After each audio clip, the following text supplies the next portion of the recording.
사도신경 강의 7번째 시리즈로 마태복음 1장 18절에서 25절 말씀입니다. 마태복음 1장 18절에서 25절 말씀, 사도신경 강의 7번째 시리즈 성령으로 잉태되어 동정녀에게 나심이라는 제목으로 하나님 말씀 증거하겠습니다.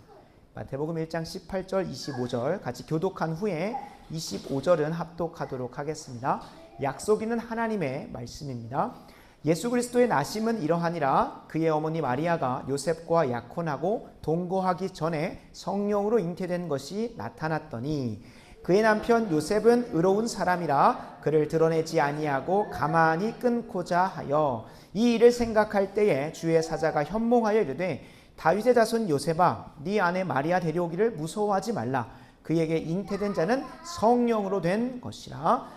아들을 낳으리니 이름을 예수라 하라. 이는 그가 자기 백성을 그들의 죄에서 구원할 자이심이라 하니라. 이 모든 일이 된 것은 주께서 선지자로 하신 말씀을 이루려 하심이니 이르시되 보라 처녀가 잉태하여 아들을 낳을 것이요 그의 이름은 임마누엘이라 하리라 하셨으니 이를 번역한즉 하나님이 우리와 함께 계시다 함이라. 요셉이 잠에서 깨어 일어나 주의 사자의 분부대로 행하여 그의 아내를 데려왔으나 다 같이 함께 읽습니다. 아들을 낳기까지 동침하지 아니하더니 낳음에 이름을 예수라 하니라. 아멘. 아멘. 오늘 같이 함께 고백한 찬송가 453장의 고백이 정말로 역사되어져야 됩니다. 왜냐하면 실제로 사단 마귀가 구원의 통로가 되는 하나님을 올바르게 믿고 예배할 수 있게 만드는 그 예수 그리스도에 대한 참된 가르침을 아주 혼탁하게 만들어 놨었습니다. 이 예수 그리스도에 대해서 바르게 신앙을 고백할 수 있도록 하나님께서 4세기, 5세기경에 엄청나게 치열한 논쟁이 있게 하셨고 451년 칼케톤 공의회에서 정해진 대로 저희는 고백을 합니다. 물론 우리가 그 역사를 다 배우는 시간도 아니고 그거를 배우기 위해서 이 자리에 있는 건 아니지만 잠깐 알아볼 때에 조금 머리가 지끈거릴 수 있습니다.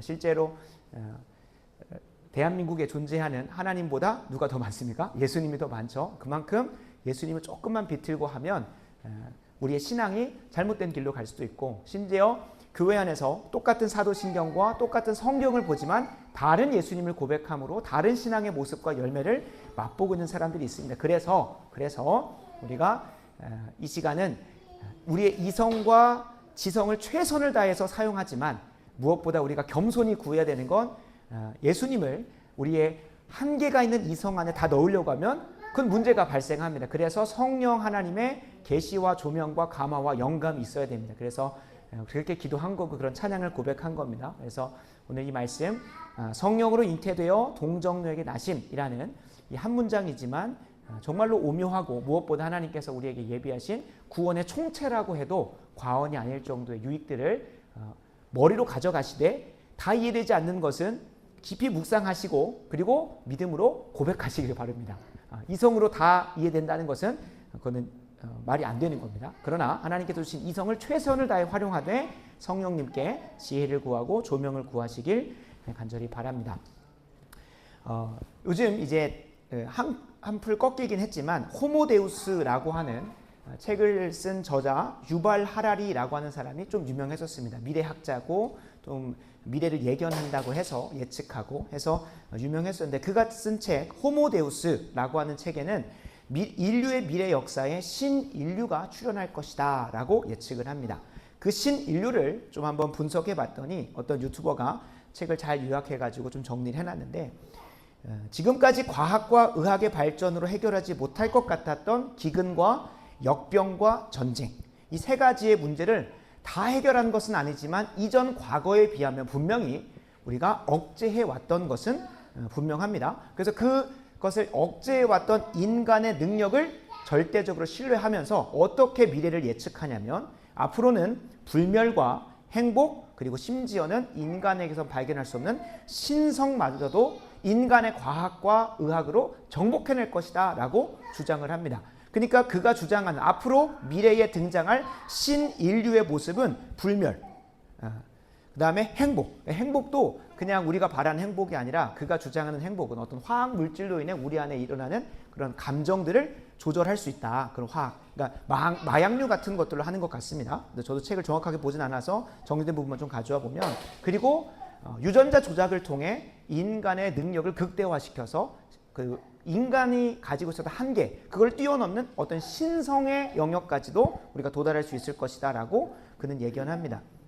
역사가 증명하듯 생명과학 혹은 사이보그, 가상현실, 그러니까 마치 우리의 인간의 뇌의 정신작용을 어떤 USB나 그런 칩에 넣어서 가상현실로 우리가 들어갈 수 있다라는, 그러니까 코로나 때 좀 한창 우리가 유명했었던 그 가상 증강현실이 이제 메타버스라고 있었잖아요. 물론 이제 그게 뭐 다 연구가 안 됐기 때문에 지금은 또 쏙 들어가긴 했지만, 뭐 사이보그나 가상현실 혹은 유전자 조작 등을 통해서 이것들이 현실화될 것이다. 실제로 우리가 육신의 몸을 벗어서 가상현실에 들어가서 살게, 만약에 그들이 주장하는 데 된다면 그 안에서는 어떻게 됩니까? 불멸하겠죠. 우리가 늙거나 우리가 죽음을 맞이하는 게 아니라 거기서 영원토록 살 거잖아요. 그래서 그런 식으로 생명과학과 유전자 조작 혹은 뭐 미래 그런 가상현실의 발전으로 인해서 불멸하게 될 것이고, 극도의 행복을 경험하게 될 것이고, 신성마저도 우리가 정복하게 될 거라고 유발 하라리는 그의 책에서 예견하고 있습니다. 그러니까 다른 말로 하면 인간이 신이 될 수 있다라고 하는 것을 호모 데우스, 호모라는 건 인간이고 데우스는 신을 얘기하는데요. 그러니까 신적인 인간 혹은 신이 된 인간으로 우리가 되어갈 수 있다라고 합니다. 그러나 이게 단순히 유발 하라리만의 주장이 아니라 실제로 우리의 인간 역사를 보면 항상 사람은 뭐가 되고 싶어 했습니까? 신이 되고 싶어 했었고, 신이 되고자 하는 소망을 담은 이야기들이 이 현대사회만 가득한 게 아니라 이전에도 많이 있었습니다. 우리에게 너무나 잘 알려져 있는 그리스 로마 신화뿐만 아니라 여러 신화들은 다 인간이 신이 되고자 하는, 신에게 도전하고자 하는 이야기들을 신적인 이야기로 담아낸 이야기들이고, 더불어 하나님의 영광을 더욱 드러내고자, 원래 더 드러내는데 쓰임 받았어야 될 학문조차도 그 학문의 본질이 어디로 변해버렸습니까? 더 열심히 연구하면 우리가 인간의 한계를 뛰어넘어 신적인 존재까지 도달할 수 있다라고 하자는 거 아니겠습니까? 그러니까 유발 하라리가 이 연속선상 안에서 과학과 의학이 발전하면 우리가 신이 될 수 있다라고 주장을 하는 거죠. 실제로 그럴 만한 이유가, 이러한 여러 가지 양상들이 등장하는 이유는 창세기에서 등장하는 최초의 범죄가 무엇이었습니까? 인간이 누가 되고자 했던 겁니까? 하나님이 되고자 했었던 그 죄, 그게 죄의 본질이고 죄의 기원이기 때문에 사람들은 끊임없이 시대와 장소를 불문하고 모두가 다 신이 되고자, 내가 하나님이 되고자 하는 그 욕망과 욕심으로 가득 차 있었습니다. 그것이 선악과를 따먹는 것이 됐든, 그것이 과학과 의학의 발전으로 내 존재를 신의 존재로 올리는 것이 됐든, 어찌되었든 간에 죄의 본질 자체가 하나님의 자리에 우리가 서는 것이기 때문에 어떤 모양으로든 불멸을 원했고 극도의 행복을 원했고, 더 나아가서는 신성을 내가 거머쥐겠다라고 하는 것이 인류 역사 가운데 많았습니다. 그러니까 과학과 의학의 포장지를 가지고 있으면 유발 하라리가 되는 것이고, 종교와 철학의 모습을 가지고 있으면 고대 그리스 철학자들이나 여러 종교들로 모습이 되는 것이겠습니다. 그것만 다를 뿐이지 그 본질은 다 똑같다는 거예요. 모두가 다 신이 되고 싶어요. 그런데 이 본질이, 이 죄의 본질이 어디 안에도 당연히 있겠습니까? 교회 안에도 있어요. 그러니까 교회 안에서도 이러한 유혹으로부터 자유롭지 못한 여러 신자들이 본인이 뭐가 되고자 하냐면 하나님이 되고자 한다는 거예요. 분명히 신자라는 건 무엇입니까? 나는 하나님이 아니기 때문에, 나는 신이 아니기 때문에, 나는 하나님의 피조물이기 때문에 내 존재 자체를 알고 하나님께 온전히 의지하고 의존하면서 사는 신자로 살아가겠습니다 라는 것이 신자의 고백인데, 그걸 다 내팽개치고 뭐가 되려고 하냐면 신이 되고자 한다는 거예요. 목사님, 제가 무슨 하나님이 되고자 했습니까? 아니요. 그렇게 입술로 고백은 안 해요. 그러나 우리의 신앙의 열매들을 보면 내가 신의 자리에 서 있음을 삶으로 드러내고 있다는 겁니다. 단적인 예로 한 신앙 형태를 가져와 보겠습니다. 예수님을 하나님과 우리 사이에 중보자라고 고백을 합니다. 하나님 앞에 우리가 죄를 범했고 죄로 인하여 하나님 앞에 나아갈 수 없게 된 우리의 문제를 해결하기 위해서 예수님은 중보자가 되어주십니다. 그가 십자가의 죽으심과 부활하심으로 이루시는 구원을 우리에게 적용시키면 이제는 하나님 아버지 앞에 죄로 인해 갈 수 없었던 우리가 어떻게 됩니까? 예수 그리스도의 보혈을 의지하여 담대히 주님 앞에 하나님 앞에 나아가 그분의 도우심을 구하고 그분의 인도하심을 구하는 자리가 열리게 된 겁니다. 그런데 참 아이러니하게도 한국 교회에 있는 대부분의 신자들은 이제 예수님이 나를 구원하셨다는 믿음을 고백하면 그때부터 뭘 안 하기 시작합니까? 자연스럽게 더 늘어나야 되는 것이 무엇일까요? 말씀 보고 기도하고 예배를 참여하는 겁니다. 왜냐하면 이제 하나님과 나 사이에 끼어 있었던 죄의 문제가 해결됐으니 이제는 하나님 앞에 나아가서 무슨 인도하심을 받아야 됩니까? 말씀의 인도하심을 받기 시작해야 되는 거예요. 그리고 내 힘, 내 능력으로 살 수 없으니까 그 인도하심을 따라 살려면 누구의 능력이 필요합니까? 하나님의 능력이 필요하기 때문에 하나님 앞에 나아가서 예수 그리스도로 인해 받는 능력을 가지고 살아가요. 그러니까 기도를 해야 되는 거예요. 그러니까 말씀과 기도를 이전에 할 수 있었습니까? 없었습니까? 없었어요. 예수 그리스도를 통하여 이제 하나님 앞에 나아가 말씀을 듣고 그 말씀대로 살아낼 수 있는 능력을 받는 말씀과 기도의 자리, 예배의 자리가 열려진 것인데 그 열려진 것을 누리지 않고 있다는 것은 무엇이겠습니까? 내 뜻대로 내가 살겠다는 것이고 하나님이 굳이 도와주지 않으셔도 내 능력대로 살 수 있다. 다른 말로 하면 내 인생에 있어서 하나님은 뒷전이고 내 능력, 내 뜻대로 사는 내가 신이 되겠다는 고백이기도 합니다. 그러니까 말씀과 기도의 자리로 내 자신을 쳐서 복종시켜 나아가지 않고 있다면 예수님을 나의 중보자라고 고백하지 않는 것이나 마찬가지입니다. 예수님을 나의 중보자라고 고백하는데 하나님과 나 사이에 있었던 죄의 문제를 해결하셔서 이제 하나님 앞에 나아갈 수 있게 됐는데 그것을 하지 않고 있다고 하면 반대로 그 행위는 예수님을 나의 중보자라고 고백하지 않는 것이고 내가 호모 데우스까지는 아니더라도 내가 신이다라고 하는 걸 다른 사람들에게 고백하고 있는 것입니다. 실제로 죄는 죄의 문제로 인해 우리에게 바뀌어진 것은 존재가 아닙니다. 다른 말로 하면 하나님과 우리 사이의 관계가 문제가 생긴 것이지 내 존재가 변해버린 게 아니에요. 물론 관계의 변함으로 인해서 내 존재 자체가 피조물에서 막 더 악한 존재로 간 것이 아니라 하나님과 우리 사이에 원래 하나님은 무엇입니까? 창조주세요. 그리고 우리는 그분을 의지하여 의존하여 살아가야 하는 피조물일 뿐입니다. 원래 우리는 하나님의 인도하심을 받아서 하나님이 공급해 주시는 힘으로 살아가는 피조물일 뿐입니다. 그러나 아담과 하와가 그 피조물의 자리에서 내가 하나님이 되겠다고 하면서 하나님과의 관계를 단절시켜 버렸어요. 그러니까 관계가 단절되는 거예요. 관계가. 그 관계의 단절로 인해 우리는 하나님 앞에 서면 죄책감과 수치스러움을 느낍니다. 하나님 앞에 두려움을 느낍니다. 그리고 죄책과 오염으로 인해서 더 이상 우리가 아무리 선을 행하려고 해도 인간의 한계, 피조물의 한계로 인해서 하나님이 기뻐하시는 그 선한 뜻들을 행할 수가 없게 된 거예요. 원래는 하나님을 의지하고 의존함으로 하나님 말씀에 순종했더니 하나님께서 베푸시는 열매로 그 지혜와 능력과 선함을 먹으면서 살았는데 그게 단절되어져 버리니까 죄로 인해 단절되어 버리니까 이제 어렵게 된 거죠. 그러니까 죄는 우리의 존재의 본질을 뭔가 바꾸는 것이 아니라 원래 우리의 피조물 자리에서 하나님을 의지하고 의존하지 못하게 된 관계적인 문제라는 거예요. 그 관계의 문제를 해결해 주신 게 누구니까? 예수 그리스도예요. 그럼 예수 그리스도께서 그 관계의 문제를 해결해 주셨으면 이제 우리가 예수 그리스도를 힘입어 하나님 앞에 나아가서 그분의 지혜와 그분의 능력과 그분의 인도하심을 따라서 살아가야 되는데 그렇지 않고 있다. 그러면 똑같이 뭐 하고 있는 겁니까? 내가 아담과 하와로서 그냥 또 내가 신의 존재로 살아가고 있는 것이나 마찬가지입니다. 그러니까 예수 그리스도께서 우리에게 약속하시는 구원의 약속은 존재의 변화가 아니라 무슨 변화입니까? 관계의 변화예요. 관계의 변화. 근데 마치 이 한국교회에서 말씀과 기도의 자리를 나아가지 않는 신자들의 모습은 뭡니까? 예수님을 영접하는 순간 내가 신이 된다는 거. 이제 나는 그냥 내 뜻대로 살면 하나님께서 알아서 보호해 주실 거야.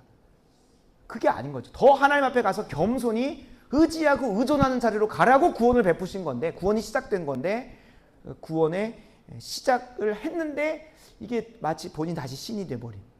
그러니까 어떤 존재로 변해버렸다. 내가 신이 됐다는 거예요. 예수님 믿은 순간 모든 게 다 회복돼가지고 하나님한테 묻지 않아도, 하나님한테 구하지 않아도 그냥 내가 살면 그게 뜻이 된다. 그러니까 말씀과 기도를 하지 않는 건 반대로 예수님을 중보자로 고백하지 않는 것이고, 다른 말로 하면 죄의 본질을 아예 모르는 것이나 마찬가지입니다.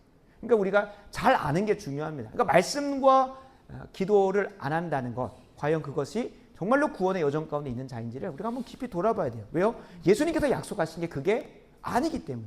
이제 예수님 믿고 나면 말씀과 기도 안 해도 돼가 아니라 그 이후로부터 열린 거예요. 이제 말씀과 기도로 그분의 능력으로 살아가게 된 건데 그걸 안 하고 있다.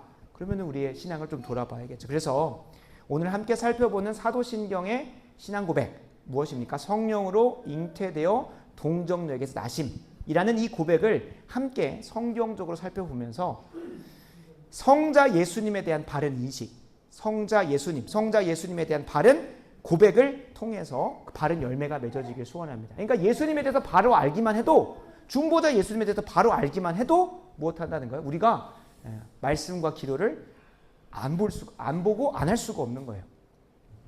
예수님을 바르게 알지 못하니까 내가 내 존재 자체가 신이 됐다 생각해서 말씀과 기도 안 하는 거예요. 예배 생활 대충 하는 거예요. 근데 본인은 천국 갈 수 있대요. 그런 말도 안 되는 억지 신앙, 모순된 신앙이 우리 좋은 교회에서는 없었으면 좋겠습니다. 바라고 원하옵기는 예수님에 대해서 바르게 아시고, 그리고 그에 대한 바른 열매를 매일마다 누리시면서 갔으면 좋겠습니다. 오늘 본문은 예수 그리스도의 나심, 이 땅에 예수님께서 육신을 입으신 성육신 사건에 대해서 설명을 하고 있습니다. 예수님은 성삼위일체 하나님의 구원 경륜, 그러니까 성삼위일체 하나님이 우리에게 구원을 베푸실 때 어떤 계획을 하시고 그걸 신실하게 이루실 때에 하나님은, 성부 하나님은 뭐 하십니까? 성부 하나님은 구원을 계획하시고 작정하시고, 그리고 성자 예수님은 그 구원 계획대로 성취하시는 분이시고, 성령 하나님은 그것을 우리 개개인에게 적용하시는 분입니다. 그 세 분의 역할이 다릅니다. 그러나 오늘 본문에서 성자 예수님이 이제 본격적으로 그 구원 계획을 성취하시는 첫걸음으로 뭘 하시는 거예요? 이 땅에 육신을 입으셔서 오시는, 다른 말로 성육신을 하신다는 거예요.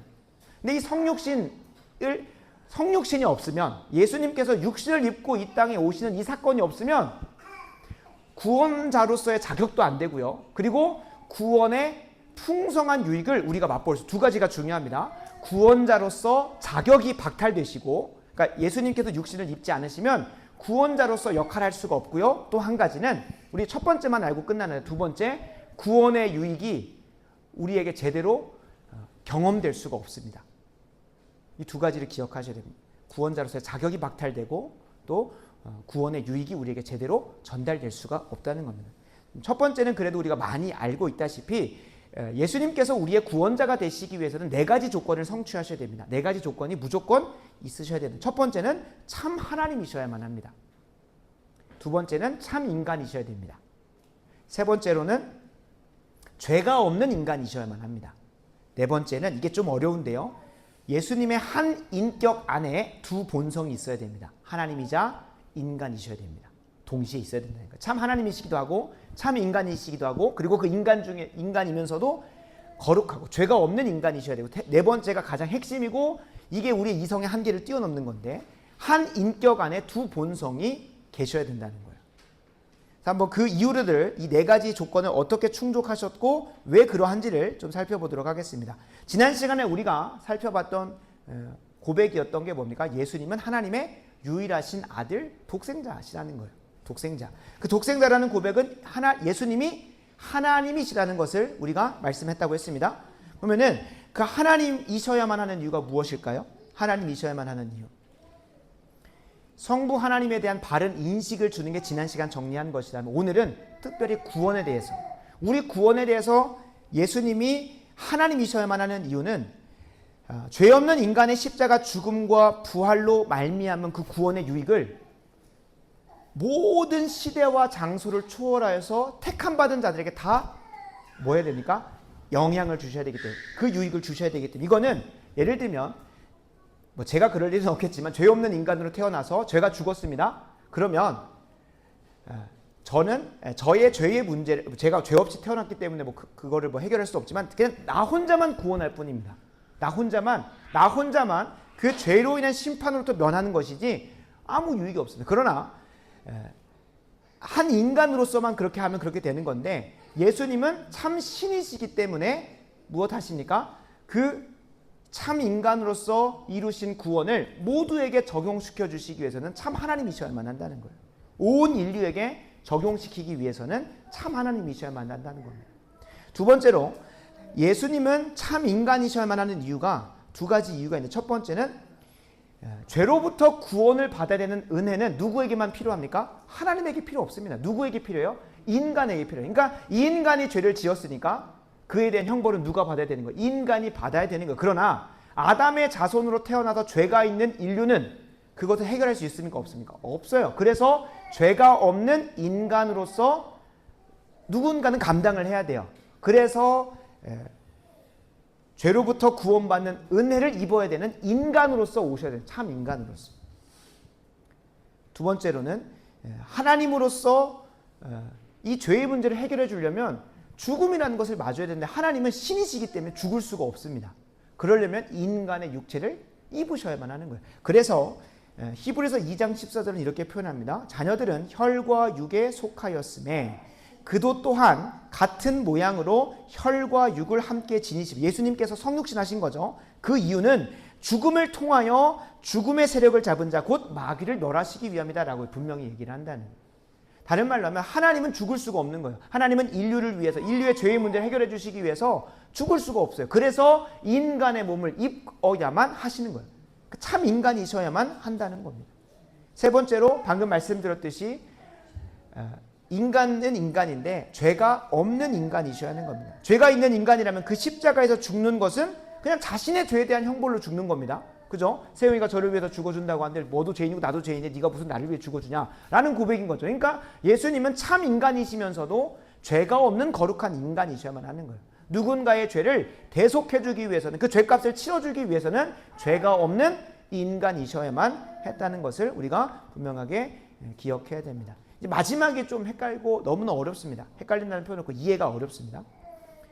네 번째, 마지막은 예수님은 한 인격 안에 신성과 인성이 연합되어져 있어야 됩니다. 이게 좀 어려운데요. 이게 신학자들도 4세기, 5세기 이것 때문에 엄청 싸우고 이단 파문나고 쫓겨나고 했었습니다. 그러니까 이해 못하는 게 당연한 거고, 그리고 이것을 믿음으로 수납하기 위해서 이러한 논리적 구조가 있구나 정도 믿음으로 받아가시면 좋겠습니다. 신학적인 표현을 좀 가져와 보겠습니다. 이 표현을 쓰는데요. 신성과 인성 두 본성의 위격적 연합이라는 표현을 씁니다. 신성과 인성의 위격적 연합. 그래서 위격이라고 하는 것은 이제 person 혹은 히포스타시스라고 하는 헬라어를 쓰는데, 한 인격 안에, 한 위격, 한 인격 안에 두 개의 본성이 있다는 거예요. 영어로 하면 person, one person, two nature라는 거예요. 두 가지의 본성이 있는데 그 본성 중에 하나는 신성이고 하나는 인성이라는 거예요. 근데 이게 연합되어져 있다는 거예요. 그것이 오늘 본문에 나오는 동정녀 탄생으로 인해 이루어진 겁니다. 그러니까 오늘 우리가 고백한 사도신경에 보면 성령으로 잉태되어 동정녀에게 나신다고 하시죠. 이 두 가지를 동시에 고백해야 되는 이유가 뭐냐면 예수님은 성육신하신다는 것, 같은 표현이 뭘까요? 신성이신 예수님이, 신성만 가지고 계셨던 예수님이 육신을, 인성을 취하신 사건입니다. 성령으로 잉태됐다는 것은 예수님이 인간인 마리아의 몸을 입고 이 땅에 오셔야만 뭘 입을 수 있을까요? 인성을 가지실 수 있는 거예요. 근데 그 가지시는 가운데 마리아가 죄인입니까? 아닙니까? 죄인이죠. 죄인이에요. 원죄가 있어요. 그러니까 그 몸을 통하여 그 마리아의 몸으로부터 나오지만 그 죄의 유전이 이루어지지 않을 수 있도록 성령께서 간섭하시고 거룩하게 하셨다는 겁니다. 그래서 이게 신비라는 거예요. 그냥 단순히 그냥 처녀가 그냥 사람을 낳았다. 그것만이 신비가 아니라 마리아가 죄인임에도 불구하고 그 죄인에게서 나온 인간이 죄가 없이 태어났다는 거예요. 왜냐하면 그 원죄가 있게 태어나면 죄인이기 때문에 우리의 구원자로서의 역할을 합니까? 못하게 되는 거예요. 그래서 동정녀 마리아에게서 나셨다는 건 어떤 표현? 예수님이 인성을 입으셨다, 취하셨다라는 표현이고, 또 성령으로 잉태되었다는 건 그 성령 하나님께서 동정녀 마리아에서 예수가 출생할 때, 탄생할 때, 잉태될 때에 간섭하셔서 그가 어떠한 죄의 오염이 없을 수 있도록 하셨다는 거예요. 그러니까 성령으로 잉태되어 동정녀 마리아에게서 나셨다는 고백은 신성과 인성이 연합되어졌다는 거예요. 신성과 인성이 연합되어졌다.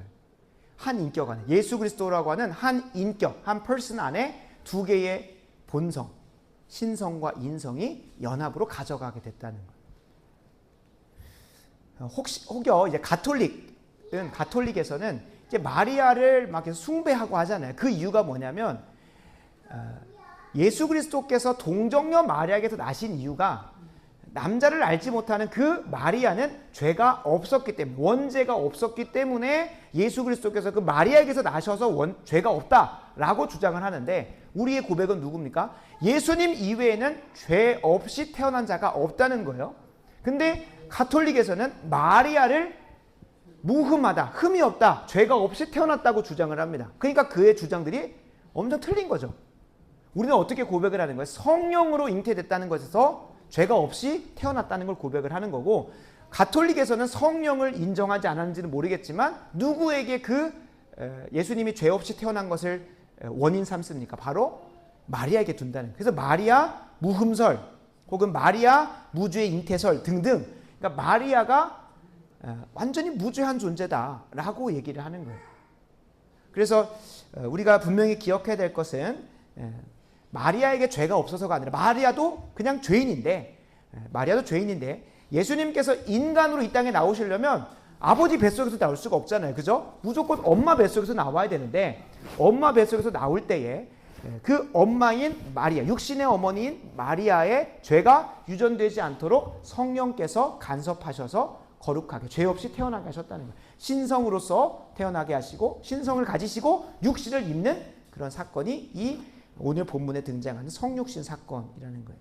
그래서 우리가 가톨릭의 그 주장을 좀 반박하면서 칼빈이라는 사람은 이렇게 이야기합니다. 우리가 그리스도를 모든 죄로부터 깨끗하신 분, 다른 말로 하면 죄 없이 태어났다고 하는 이유는 그가 남자와 동침이 없는 어머니로부터 나셨기 때문이 아니라, 그러니까 동정녀에게서 나왔기 때문이 아니라 성령에 의해서 거룩하게 되셔서 그 나심이 타락 전에 아담이 순종하였다면 얻게 될 순수함과 순정함을 지니고 있었기 때문에, 다른 말로 하면 동정녀에게서 태어났기 때문이 아니라 남자와 여자의 관계를 통해서 태어나지 않은 게 아니라, 그것 때문에, 그렇지 않았기 때문에 죄가 없는 게 아니라 성령께서 거룩하게 하셨다는 거예요.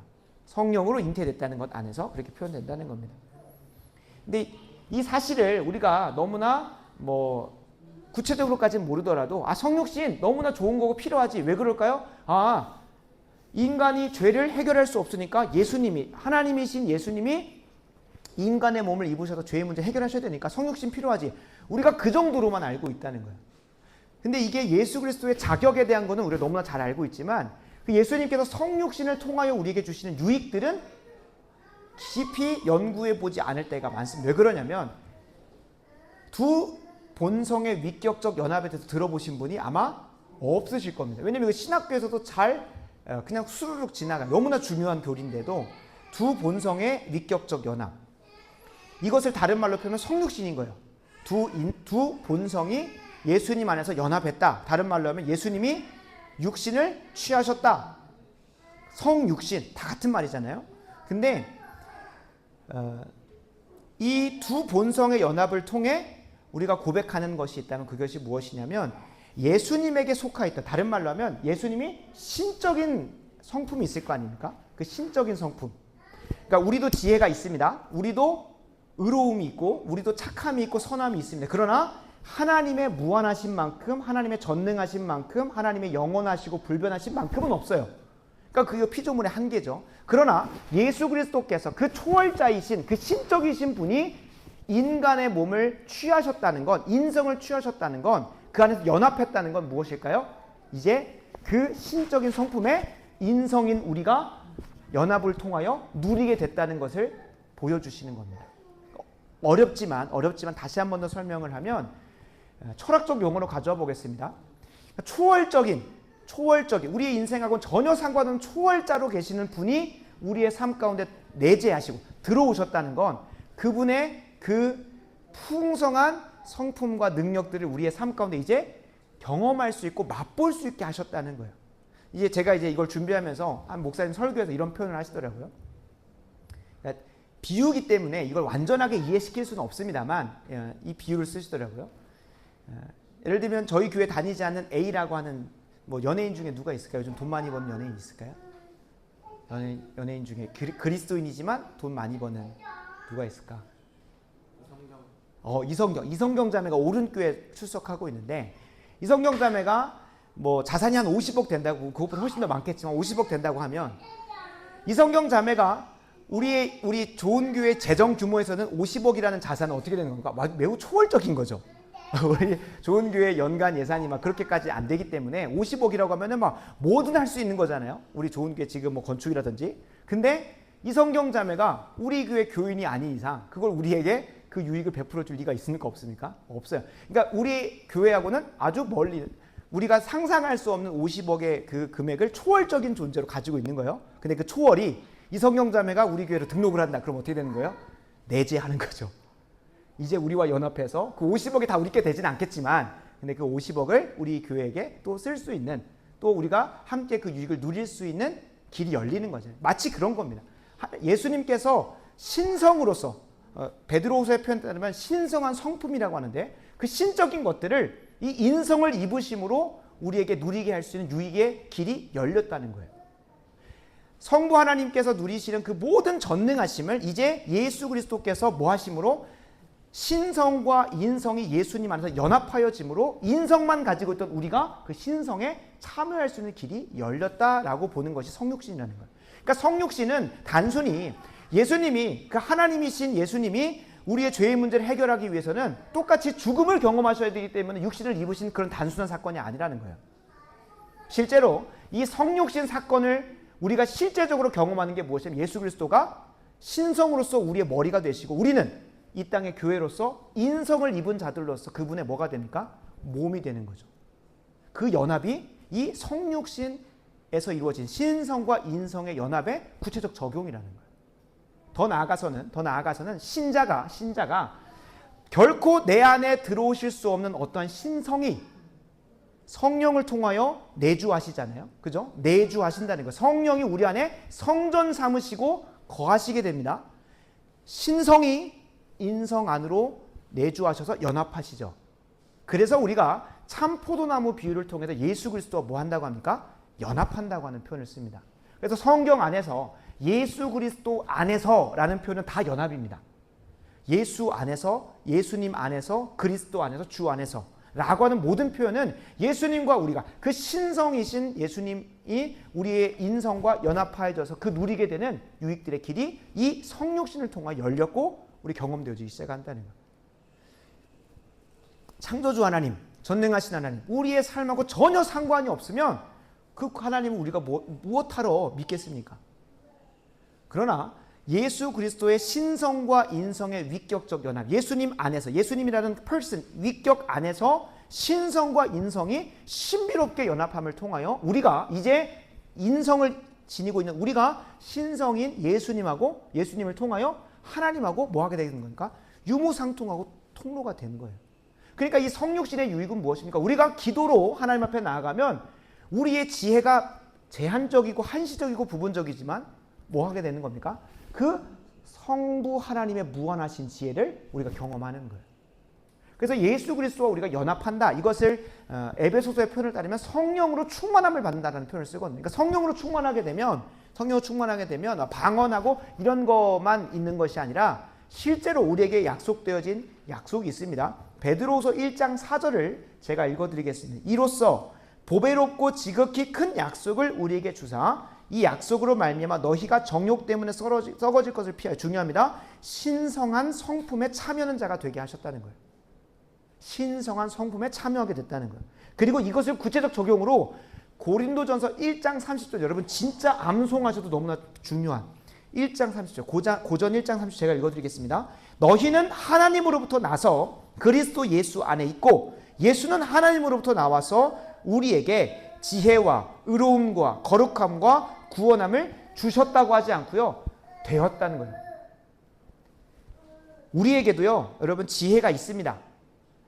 제한적일 뿐이죠. 의로움이 있습니다. 우리도 누군가에게 의로운 행위를 행할 수 있어요. 거룩함도 있습니다. 심지어 우리에게도 구원함이 있습니다. 이 네 가지 다 있어요. 그러나 누구만큼은 없는 겁니까? 무한하시고 전능하시고 불변하시고 영원하신 그 하나님의 수준만큼은 없어요. 근데 예수님 안에서 우리가 뭘 누릴 수 있다는 겁니까? 성부 하나님이 가지고 계신 그 무한하신 지혜를 내가, 조심스러운 표현이죠, 링크되어져서, 연합되어져서 그것을 가지고 이 땅의 삶을 살아갈 수 있다는 거예요. 성부 하나님의 그 의로우심과 내가 연합되어져서 그분의 의로우심으로 이 땅의 삶을 사는 거예요. 성부 하나님의 거룩하심과 내가 링크되어지고 연합되어져서 그 거룩함으로 이 땅의 삶을 살아. 그래서 예수님께서 요한복음 15장에 무엇이라고 말씀하시가? 너희가 내 안에 거하고 내 말씀이 너희 안에 거하면 무엇이든지 원하는 대로 원하면 구하면 얻게 되는데 너희가 내 안에 거하면 열매를 많이 맺겠지만 하나님께서 약속하신 풍성한 열매들이 맺겠지만 예수님을 떠나서는 어떻게 되는 겁니까? 열매가 없겠다라고 말씀하시는 거예요. 그러니까 예수 그리스도와 온전히 연합함을 통하여 그분의 지혜, 그분의 의로움, 그분의 거룩함, 그분의 구원함을 내가 경험하면서 사는 거예요. 그러니까 우리가 저번에 한번 잠깐 언급 드렸지만 기도할 때 주님 저에게 지혜를 주세요라는 건 성경적인 기도는 아니죠. 주님이 그 지혜 주시면 주님 모르세요 하고 떠날 거잖아요. 그래서 주님은 어떤 방법을 택하셨냐면 우리 안에 거하시는 걸 택하신 거예요. 이스라엘 백성에게 가나안 땅을 주고 나니까 바로 하나님 떠나지 않습니까? 이스라엘 백성들에게 먹고 배불리 할 수 있는 삶을 주고 나니까 하나님 잊어버리지 않습니까? 그러니까 하나님께서 이제 어떤 방법을 택하시는 거예요? 우리 안에 내주하시고 연합하셔서 함께 하시는 걸 통해서 내 안에서 지혜가 되어주시는 거예요. 주님과 온전히 연합하면 그분의 지혜로 이 땅의 삶을 살아가는 거예요. 그래서 제가 설교를 준비할 때마다 항상 이 연합함을 경험을 합니다. 이건 저의 지혜로서 저의 한계가 있는 머리에서 나올 수 있는 설교문도 아니고 제 머릿속에서 나올 수 있는 지혜가 아닌데 하나님께서 그것을 성령을 통하여 제 안에서 지혜가 되어주심으로 이것들이 깊이 깨닫고 이것을 어떻게 하면 잘 전할 수 있을까에 대한 예화도 또 그런 방법론들도 깊이 깨닫게 하시는 것을 봅니다. 그러니까 저희가 이 땅의 삶을 살아가면서 다 내 능력, 내 힘, 내 지혜로 한다고 생각하는데 우리가 예수 그리스도를 믿는 그리스도인들 정도는 적어도 하나님을 성령을 통하여 예수 그리스도와 연합하여서 그분의 지혜로 그분의 능력으로 그분의 의로움으로 그분의 거룩함 우리 안에 무슨 의로움이 있겠습니까? 그러나 내 안에 살아계시는 그 예수 그리스도의 의로움으로 우리가 어떤 열매를 맺는 겁니까? 의로운 행위의 열매를 맺는 거예요. 그러니까 우리가 예수님을 더 의지하고 의존하면 의존할수록 내 힘, 내 능력으로 이 땅의 삶을 사는 게 아니라 그분의 의로우심으로 이 땅의 삶을 살고 그분의 지혜로 이 땅의 삶을 살게 되는 거예요. 하나님께서 우리에게 약속하신 구원의 유익은 이 풍성한 연합인데 그걸 놓치면 살아요. 근데 이거를 뭘 모르니까 이걸 누리지 못할까요? 참 포도나무를 아무리 설명을 해줘도 이 성육신에 대한 제대로 된 교리적 깨달음을 가져가지 않으면 내 삶에 적용할 수가 없습니다. 신성이 인성을 취하시는 사건, 신성과 인성이 예수 그리스도한테 연합하는 이 사건은 이 교리적 알문, 이 교리적 지식은 우리가 예수 그리스도와 연합하는 근거가 된다는 거예요. 그래서 칼빈은 그런 표현을 씁니다. 예수님에게 속하여 있던 것들을 우리에게 은혜로 주시는 사건이다라고 얘기를 하는 거예요. 주시는 보증이 된다. 예수님께 속하였던 것들이 무엇이겠습니까? 본성상 신적인 것들이겠죠. 그 신적인 것들을 우리에게 부어주시는 보증이 되는 약속이 되는 그 근거가 되는 사건이 이 성육신이라고 분명히 얘기를 하고 있습니다. 그러나 여기서 우리가 조심해야 될 것이 있습니다. 조심해야 될 것이 있는데 칼케톤 공의회에서 451년에 이 예수님에 대한 수많은 이해들을 이제 싸우다가 한번 딱 정리한 어떻게 보면은 지금 현대 교회에서 고백되는 예수님에 대한 신앙 고백에 모든 것들을 다 정리했다고 봐도 과언이 아닌데요. 거기서는 예수님을 이렇게 고백합니다. 예수님은 하나의 인격 안에 두 본성, 즉 신성과 인성을 가지시는데 이 둘은 신성과 인성은 중요합니다. 혼합 없이 변화 없이 분리 없이 분열 없이 존재한다라는 표현을 써요. 목사님 그게 무슨 말입니까? 신성과 인성이 예수님 안에서 위격적으로 연합한다는 것도 방금 이제 그나마 좀 이해까지는 아니더라도 개념적으로 가지고 가고 있는데 갑자기 이 신성과 본성이 연합을 하는데 혼합 없이 변화 없이 분리 없이 분열 없이 존재한다고 하는 거예요. 이 역사적 맥락을 보면 왜 혼합이 없다고 했을까? 왜 변화가 없다고 했을까? 왜 분리가 없다고 했을까? 왜 분열이 없다고 했을까? 이걸 조금만 더 살펴보면 우리의 지금 현대 한국 교회에서 드러나는 잘못된 신앙 형태를 다 진단할 수가 있습니다. 그러니까 예수님에 대한 이 신성과 인성의 온전한 연합에 대해서 잘 고백하지 않으면 잘못 알면 이상한 신앙으로 가게 돼 있다는 거예요. 그래서 혼합과 변화를 먼저 살펴보면, 먼저 혼합과 변화를 주장한 사람들은 단성론자들입니다. 단성론자. 그러니까 성이 네이처, 그러니까 본성이 하나다라고 얘기를 하는 거. 뭐 아폴리나리우스라든 유티케스라는 사람들이 등장을 하는데, 이들은 예수님의 신성이 인성과 혼합함을 통해서 변화되었다고 말을 해요. 혼합함을 통해서 변화되었다고. 혼합함으로 변화돼. 연합의 수준이 아니라 혼합돼. 신성과 인성이 잘 이렇게 믹서기에 들어가서 갈아져 가지고 제3의 본성이 나왔다는 거예요. 제3의 본성. 그러니까 이전에는 존재하지 않았던, 그러니까 이게 하나님이라고 말할 수도 없고, 그게 신성이냐 인성이냐고 말할 수도 없는 이상한 존재가 등장하는 그 존재는 뭘 할 수가 없으니까 참 하나님도 아닐 거고 참 인간도 아니기 때문에 우리의 구원자로서 자격을 뭐 하게 될까요? 박탈당하게 돼요. 그래서 이제 아폴리나리우스 이렇게까지 얘기를 해요. 어떻게 그게 연합하고 혼합되고 변화되었냐면, 인간의 몸과 감성적 영혼은 예수님이 가져가셨지만 뭘 안 가져갔냐고 하면 그 이성적 마음, 그 마음은 안 가져가시고 거기에 이제 뭐 로고스가 들어왔다, 회개에 방책한 소설을 써요. 그러니까 이때의 문제는 방금 말씀드렸듯이 우리의 중보자로서 참 하나님이시고 참 인간이셔야 되는데 이상한 기괴한 에일리언이 하나 등장을 한 거예요. 제3의 본성. 그러니까 그들이 말하는 단성론, 그 두 개가 연합해가지고 혼합돼서 하나가 됐다라고 하는 건 제대로 된 신앙 고백이 아니라는 거예요. 이 단성론자들 중에 나중에 어떤 사람들이 등장을 하냐면, 진짜 이거는 아마 유발하리하고 연결이 될 것 같아요. 뭐냐면, 예수님이 태어날 때는 완전한 인간이었어요. 근데 어느 순간 신성이 더해지냐면, 마태복음 3장에 보면 그 요단강에서 세례요한의 세례를 받으시잖아요. 그때 하나님께서 하늘에서 뭐라고 하시죠? 이는 내 사랑하는 아들이라고 하시잖아요. 그때 양자로 피택됐다는 거예요. 예수님이 첫째 양자고, 그리고 우리는 둘째, 셋째, 넷째 양자라는 거예요. 근데 여기에 이들의 신학, 이들의 예수님에 대한 잘못된 이 성육신의 이해를 가져가면 어떻게 될까요? 우리도 신이 될 수 있다는 거예요. 아니, 예수님만 신이 될 필요가 없잖아요. 예수님만 양자 삼으시는 게 아니라 우리도 예수님과 똑같이 신적인 기적을 행할 수 있는 게 그 논리가 펼쳐져요. 그래서 이제 이 다 접근이 뭐 때문에 그럴까요? 어떻게든 내 인간의 이성과 경험 안에서 성경을 이해해 보려고 하니까 그래요. 그러니까 이건 하나님의 신비인데 그 신비를 내가 이해의 수준으로 끌어내리려다 보니까 이런 이단들이 나오는 거죠. 그래서 이제 혼합도 없고 변화도 없다고 얘기를 하는 거예요. 제3의 본성이 나오면 안 되니까. 양자설 같은 게 말이 안 되니까요. 두 번째로 주장했던 게 뭐였어요? 분리함 없이 분열 없이 한 거예요. 분리와 분열은 뭘까? 신성과 인성을 완전히 나눠놓은 사람이에요. 그럼 뭐가 없는 거예요? 연합이 없는 거죠. 그러니까 예수님 안에 잘못 이해하면, 이거를 주장했던 사람들은 네스토리우스라고 하는 그 중국의 경교, 네스토리우스 학파가 이제 중국을 넘어서 경교의 그 뿌리가 되는데요. 이제 그들이 주장했던 건 뭐냐면, 신성과 인성은 완전히 분리돼 있다. 어떻게 둘이가 섞이냐, 연합되겠냐, 그런 거를 안 된다라고 주장하면서 했더니 어떤 이해가 될까요? 한 인격 안에 본성이 두 개 있어요. 그럼 뭐라고 생각될까요?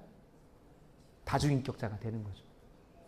인간 예수였다가 갑자기 신 예수였다가 왔다 갔다 하는 거예요. 그러니까 그것도 잘못된 이해죠. 그리고 그 안에 뭐가 없으면, 연합이 없으면, 방금 계속 제가 피를 토하면서 얘기했던 뭘 누리지 못하니까 그 초월자이신 신적인 속성들을 인성과 연합시키는 그 사건을 통하여 우리가 그걸 누릴 수 있게 길을 열어놓으셨는데 그 길이 닫혀버리는 거죠. 그러니까 이 신성과 인성의 연합인 성육신이 우리 너무나 중요한 거예요.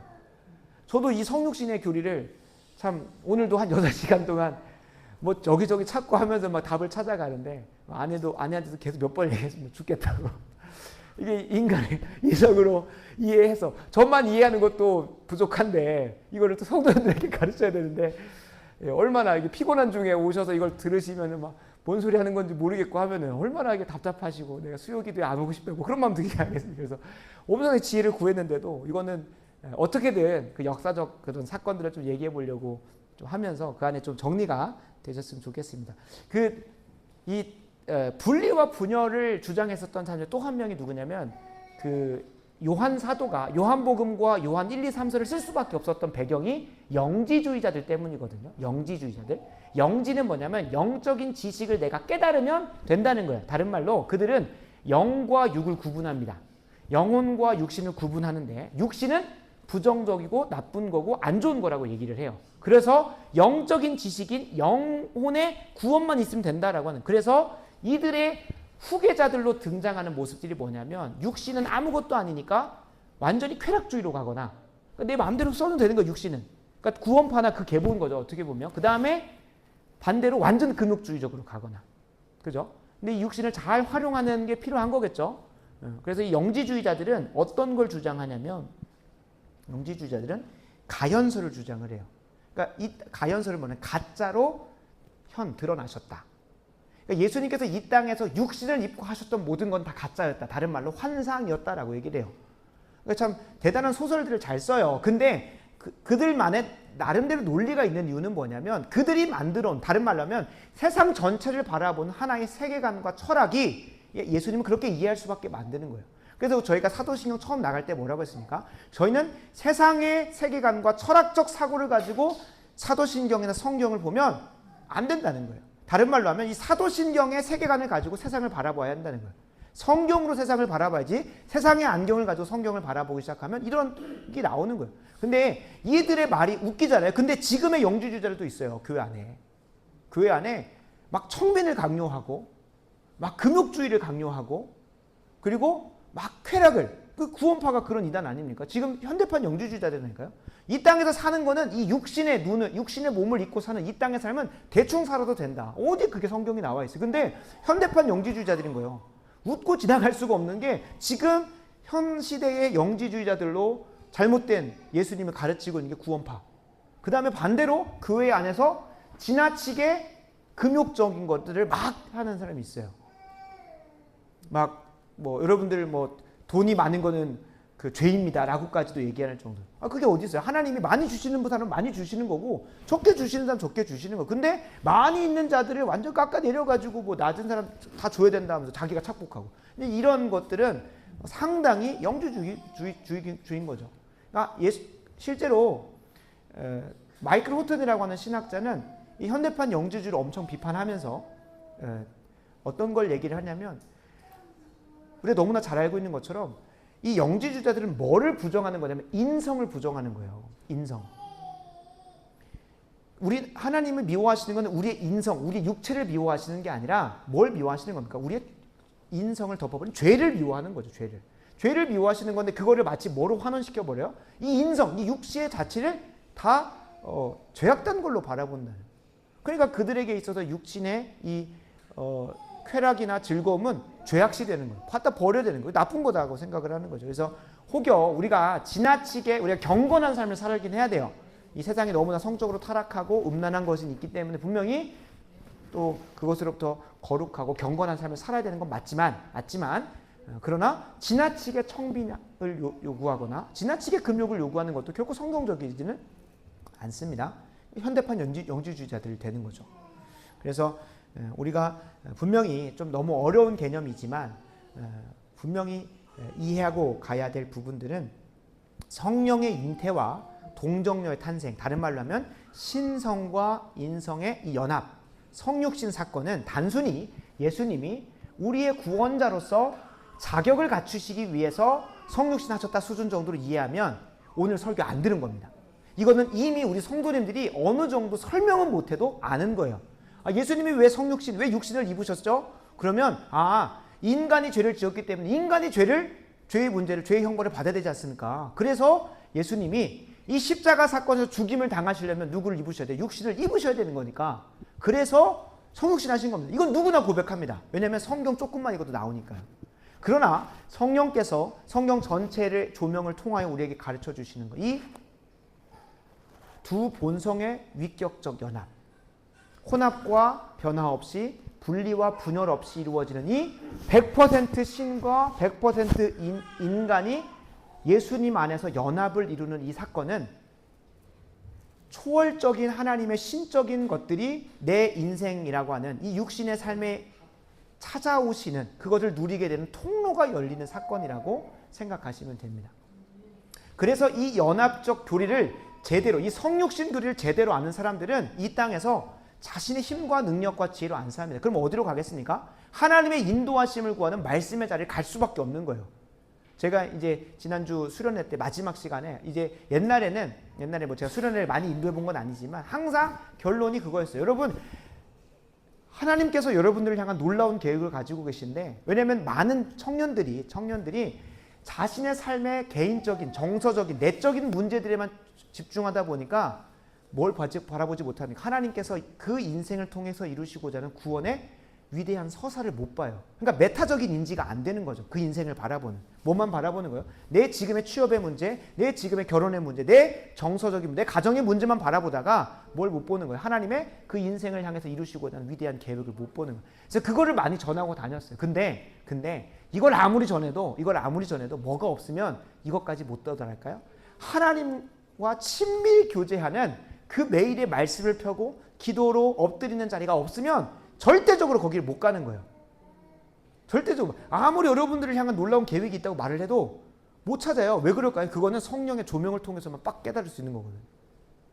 성령의 조명을 통해서만. 말씀 속에서 성령의 조명을 통하여서만 내 인생을 향한 하나님의 그 부르심을 발견할 수 있기 때문에, 이거는 말씀과 기도가 전제되지 않고서, 하나님과 친밀히 동행하고 교제하는 자리가 전제되지 않고서는 절대 이루어질 수가 없는 거예요. 그래서 이제 많이 깨달았죠. 그래서 마지막에 항상 권하는 건, 이 수련회라는 이벤트에서 끝나면 안 되고, 여기서 친밀히 교제하고 친밀히 누렸던 동행을 여기서 끝내면 안 돼. 어디로 가야 되는 거예요? 일상에서도 말씀을 펴고 기도를 봐야 되는 거예요. 똑같다는 거예요. 왜 이야기를 하냐면, 이제 예수 그리스도를 통하여 이제 하나님의 뭘 받을 수 있게 된 거예요? 말씀의 인도하심을 받을 수 있게 된 거예요. 이전에는 말씀을 아무리 읽어도 예수님을 통하여 그 신성과 그 하나님과 연합되어져 있지 않으면, 그 성령을 통하여 조명되어지지 않으면 아무것도 못 보는 거예요. 그냥 이스라엘의 역사고 예수라고 하는 경건한 한 인물의 그냥 자서전일 뿐이지 아무런 데 유익이 안 되네. 그러나 예수 그리스도를 통하여 그 하나님의 지혜, 내 안에 계신 성령의 충만함으로 말씀을 보기 시작하면 하나님의 매일의 인도하심을 받는 거죠. 그리고 그 인도하심 받고 끝나는 게 아니라 그 인도한 대로 살아낼 수 있는 능력과 도우심과 그 붙드심이 기도를 통하여 내가 믿음으로 붙잡게 되는 거예요. 그래서 다윗은 그 하나님과 친밀히 동행했으니까 여호와는 나의 구원이시오, 여호와는 나의 피할 바위시오, 산성이시오, 요새이시오 고백하는 겁니다. 선한 목자다라고 고백을 하는 거죠.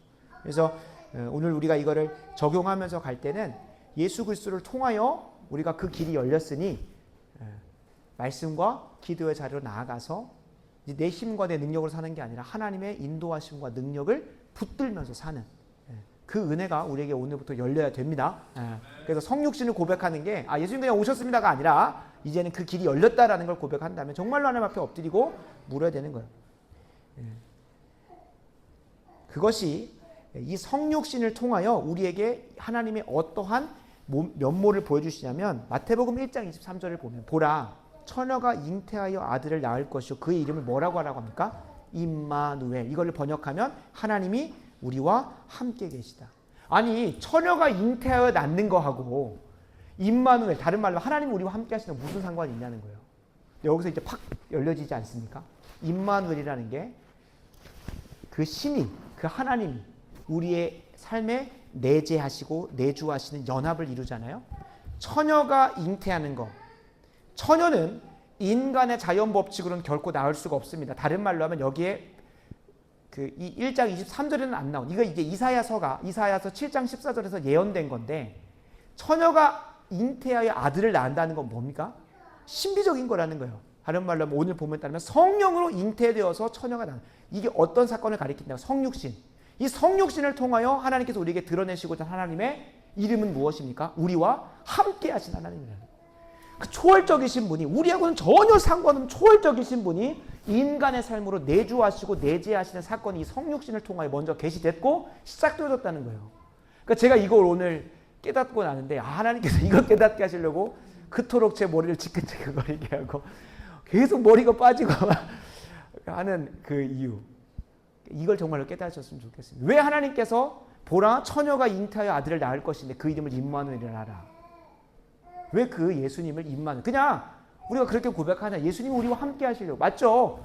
그 하늘에 계신 분이 우리 땅에 오신 그 정도 수준이 아니라니까요.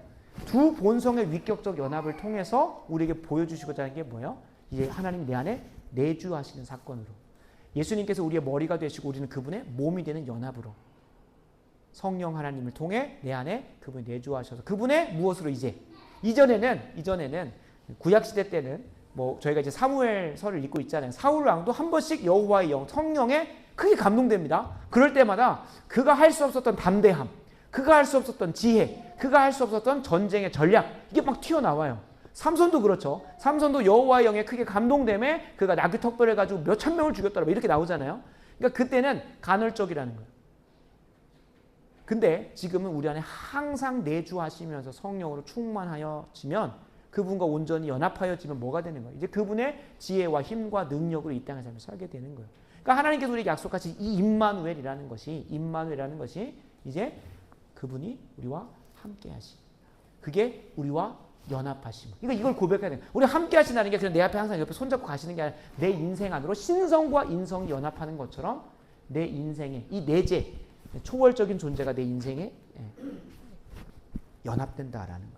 이것을 요한복음 1장 14절도 이렇게 표현합니다. 이것도 참 어렵지만 정말 유익이 되는데요. 요한복음 1장 14절 너무나 잘 아는 말씀입니다. 말씀이 육신이 되어 무엇이십니까?